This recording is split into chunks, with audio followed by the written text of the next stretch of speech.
So how can businesses adjust to a new reality? Well, management consultants AlixPartners says a prolonged disruption could lead to a recession lasting 12 to 18 months or even longer.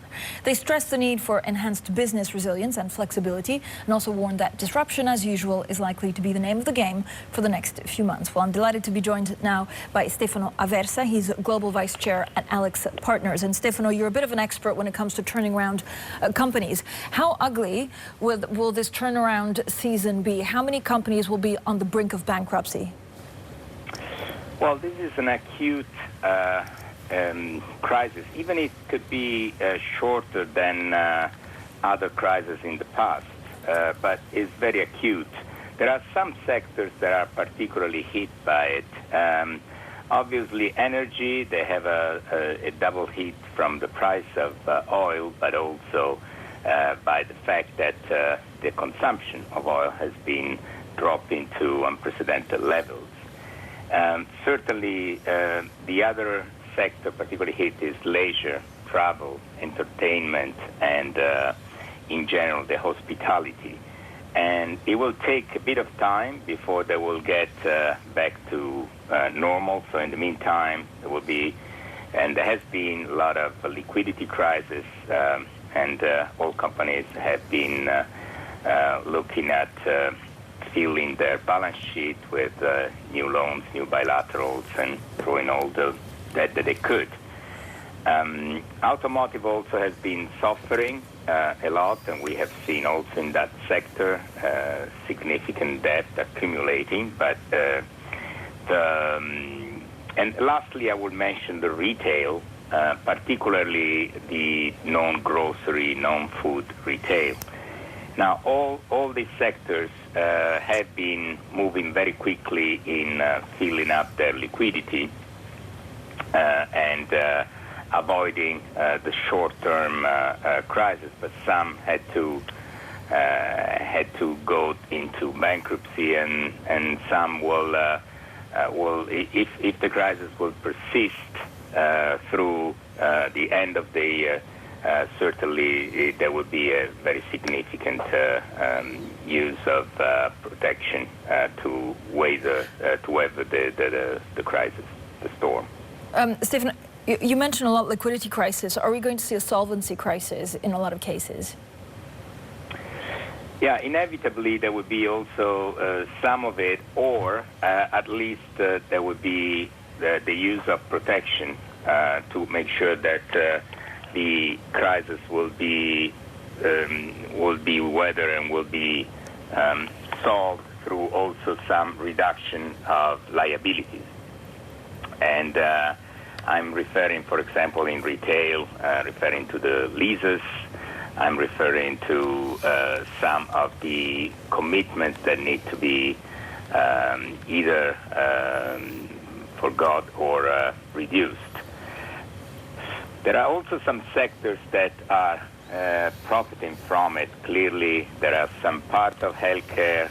There is a technology that particularly some sectors connect to the connectivity, telecom, also some payment system, and some consumer goods that are on the other side, particularly the ones that have been moving into e-commerce early on, have been actually profiting from it. So there is this crisis is certainly not a crisis for everybody, and is very acute for some sectors in particular, as I mentioned.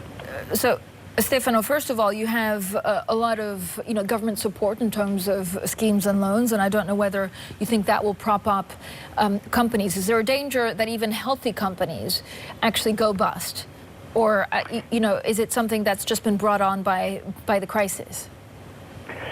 Yes, there is this risk because, as I said, the crisis has been so acute that for the ones that didn't have a strong balance sheet, no matter how profitable the company was, there could be some risk of insolvency or at least risk of liquidity.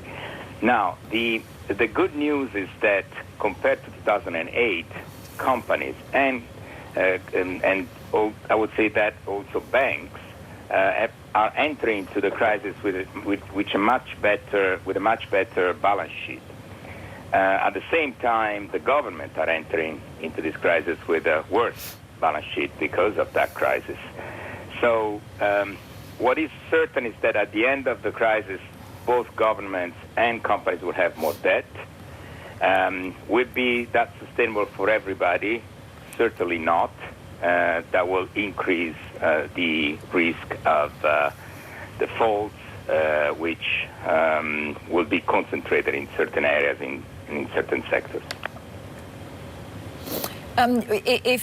Stefano, this depends also on I guess, the furloughs, how long they last and everything.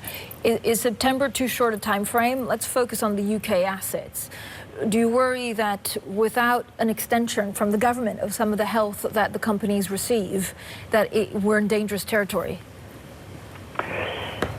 The good news is that almost all governments have been literally pumping a lot of liquidity into the systems, starting from US, but also the Europeans, and not to talk about the Chinese government. So I think the short-term risk it has been significantly reduced.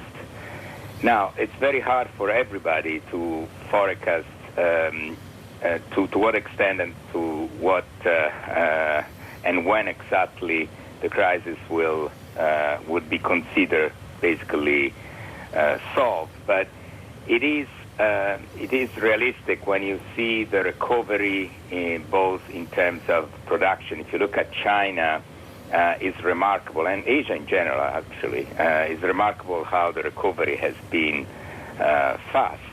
The capacity of human beings to adapt and organization to adapt has been really remarkable, and we can see that happening in Europe at the moment. There is clearly a lot of incentive for US to recover quickly. So I do expect September to be really a turning point progressively. And the big unknown is that this crisis will be more W-shaped instead of V-shaped, meaning having small V's after the big V with some recovery being happening with some stop and go. Stefano, thank you so much for joining us. He's Stefano Aversa. He's Global Vice Chair at AlixPartners. I would also dare say one of the busiest men, here in the UK, given everything that's going on with companies.